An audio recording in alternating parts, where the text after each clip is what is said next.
As someone that's a registered mental health counselor and intern, or basically a therapist, I've always been interested in the psychology behind the Souls games now that I've become such a big fan since I would say DS3. I've played Dark Souls 3, Dark Souls 1, Sekiro, and Elden Ring. Still missing Bloodborne and DS2. In those games, notorious for being how difficult they are, I wanted to explore exactly why people love them so much, including myself.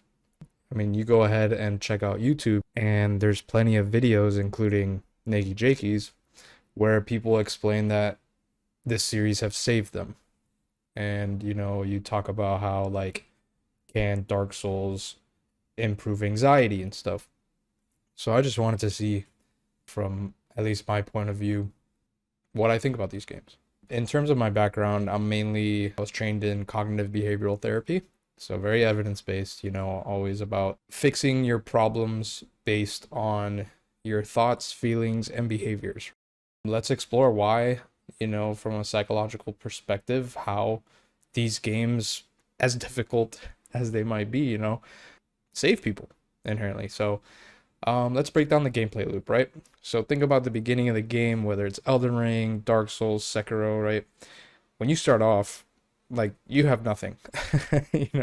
I know some people beat the game at, like, level 1 with a freaking club, no, what do you call it, upgrades and stuff. But yeah, at the beginning, your character's kind of terrible. So what do? You learn how to play first off, obviously. But then also you fight against low level enemies, right? Some that don't do really big damage, like you're able to do damage to them and you gain your souls or your runes. Then you start exploring a little bit. I even think of, like, I know it was very linear, but like even DS3's intro area, there was some verticality and there were different ways to go about it. I even think there was like an item you could pick up too, I'm not mistaken.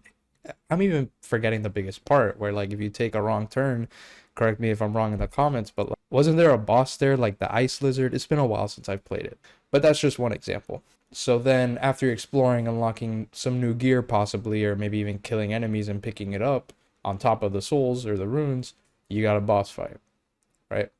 Elden Ring even did it with the I think it was like the, what is it, the Soldier of Godric, I think it's called. I'll have it up in the video, but yeah, like that's kind of like how everybody starts off, right? And then that basically becomes the gameplay loop, right? So you're like, after a boss, you go around, like you level up, you go to a new area, or maybe the same area, but you level up and stuff. And then you go fight your next boss while also getting new rewards, maybe checking out different dungeons, all that stuff, right? So that's the loops. That's the gameplay loop. We've established that. So why is this so addicting? So inherently, basically all video games, especially this one, is based on a reward system, right? So you're overcoming tasks, and it's basically operant conditioning, in the psychological world. So you do something and you get a consequence, whether the consequence is good or bad, right? So a form of operant conditioning could be, you touch a stovetop while it's hot, you're going to burn your hand. So now, okay, I'm not going to do that because now I'm going to burn my hand every time. Another example is, like, let's say if you do your chores, you get privileges, right? Maybe extra time to watch TV, play video games and stuff.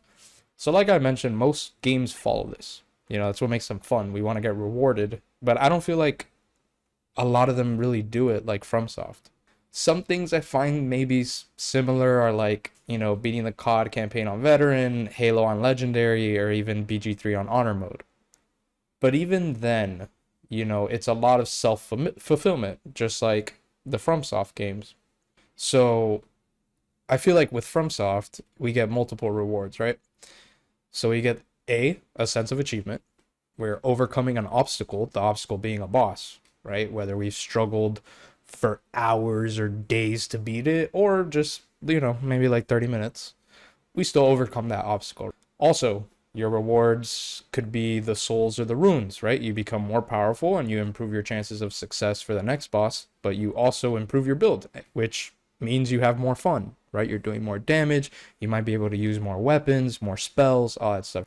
And on top of that, when you're exploring, you get new gear, and even finding, I'll never forget the dopamine hits of finding a hidden wall. You know, like it's like, whoa, I know, you know, like there's messages and stuff, but even then when you don't and you like do it on your own, you're like, oh man, I can't believe it. So even in the exploration rewards you, right? So how do we now relate this system to our emotions? So I wanted to touch on it basically, like at least from my 2 seconds of scrolling from my search, psychology of Souls games, I saw depression and anxiety. So, you know, depression, or I'll call it sadness because that's more the emotion, right? And anxiety, those two emotions, natural, normal, and harmless. Everybody needs them. It's sadness is what tells us that we need to withdraw a little bit, you know, maybe focus on ourselves. And anxiety tells us, hey, we need to prepare for something. And I like to use worry for anxiety. So those two things natural, right? But sometimes they could go a little overboard, and that's when they become problematic, or we do things that are problematic, right? So like when we're feeling sad or depressed, we won't get out of our beds. We won't talk to people that we normally would, reaching out to friends and stuff. With anxiety, we tend to avoid things when it reaches a peak. So for instance, an example I love to give is when a child's parents or parent goes to the store, right? And they say, oh, I'm going to be gone for like 15 minutes. But then they're gone for 2 hours. So the kiddo worries about, you know, his mom and thinks, oh my God, she's dead.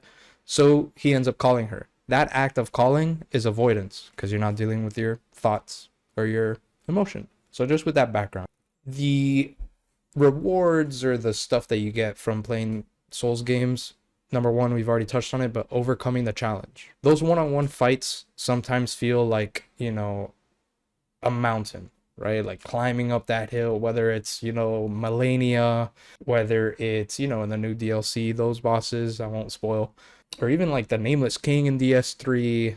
It's such a good feeling once you finally beat those, whether it's spending 30 minutes on them or 30 days, you know? So another thing too is all the stimuli in these games, specifically Elden Ring, but they all still have it, like with the exploration and the rewards you could get by exploring. Like you get that sense of achievement as well, like wow, I really stuck it out and I decided to check this place out.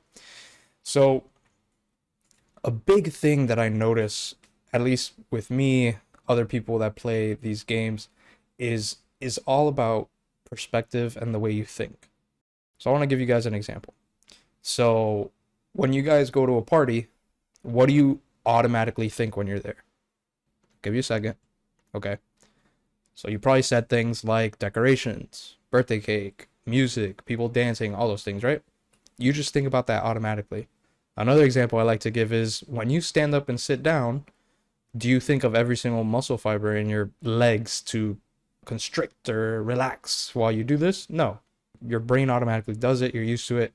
Same thing with breathing. I would think we tend to breathe automatically. So our thoughts are the same way. When we're put in a situation, we have that first perspective, that first automatic thought. Sometimes they could be good, sometimes they could be bad. Kind of thought about this when I saw like a tiny short bit, because I was trying to avoid spoilers, of Kai Cenat with the therapist and her trying to motivate him, right? By saying you are going to beat the boss and all those things.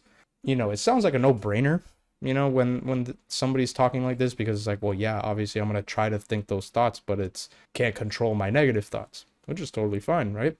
But we tend to get hung up, especially when we have like anxiety or depression, we tend to get hung up on what's called thinking traps, which are negative thoughts that are common. You know, one big one is thinking the worst, essentially. So our automatic thoughts are all perspective, right? So back to that example of the kiddo with his parents leaving to the store. So his perspective is, oh my gosh, my parents have been gone for 2 hours and haven't said anything. They're dead. You know, that's one perspective, but what else could be true? Maybe they're in traffic. Maybe their phone died. Maybe they're at somebody's house picking something up. Maybe they got a flat. Maybe they got into an accident, but like it was a fender bender, so everybody's fine, right? So it's all about looking at those different things, right? And I feel like with these games, I've seen people have these negative thoughts as a reaction to facing these bosses, like, I can't beat them, they're too hard. But the game design is structured to be addictive so that when you do overcome it, you just can't stop. You need to go to the next boss and the next boss and the next boss. And all of that is in order to get the rewards. So when this happens, you're able to shift your thinking. You're able to be like, no, I will try again. I will beat this boss. I'm going to keep going and all that stuff, which could help with anxiety and depression. Because then when you do this with the game, I think it becomes easier to implement that in stuff going on in your life, whether it's at a subconscious level or maybe you're conscious of it, whether it's, something at work, something with family, something like that. Like, you could always go back to something like this and be like, well, I feel like if I was determined enough to beat Melania after a week of trying, maybe I could try talking to my, I don't know, sibling and getting over what made us argue in the first place. Or, oh my gosh, I was so determined with Melania that I tried beating her for 10 hours straight. Maybe I could spend, an hour on this training that work is asking me for. Those type of things, right? It shifts. Another very common emotion. It's with me, it's with my friends on Discord, like, especially now with the DLC where if we're all playing at the same time, like, it's just who's screaming the loudest. So anger, big emotion with these games, right? But it's okay to feel angry when you can't beat the boss or you think you can't. You're hitting that wall and it's, oh my gosh, how do I do this? This boss is, the boss is bullshit, they're rigged, all this stuff. It's okay to feel that way. Angry tells us, just like how I broke down with depression and anxiety, anger tells us that something crossed the boundary. And this boundary is this boss keeps wrecking your shit. You want to beat it and you want to get your rewards. So yeah, I think to wrap this all up, I think that's the psychology of the Souls games, where you feel this sense of achievement through beating the bosses, through exploring, through all these stuff. It dives a little bit into that operant conditioning where, like, you do this, you get this reward, right? Like, if you mess up, you die. And if you die without picking up your souls, you lost them and you can't level up. So it's like that sense. Also, I didn't even talk about that part, but that's like kind of like one of the most, how can I put it? Because I don't want to say anxious, but like that's one of the most I guess adrenaline giving parts, right? Where, like, when you're running for your souls and it's like 200k and you're like, no, I can't lose them, that's one of them too. So it's, this game feeds off of, just like all games, but I feel like this one especially feeds on that reward system the most, and it's like a beneficial one, like it's healthy, where you could implement this into other ways of life. You could implement it to your day-to-day thinking, and tell yourself and boost your confidence about things like determination, maybe even somebody with, like, I don't know, maybe like ADHD or the ability to get distracted easily, like, you fight Melania for 10 days straight, so you are able to stick to something. It's just, me picking my own brain based on this subject, but let me know what you guys think. This was a pretty fun video to make.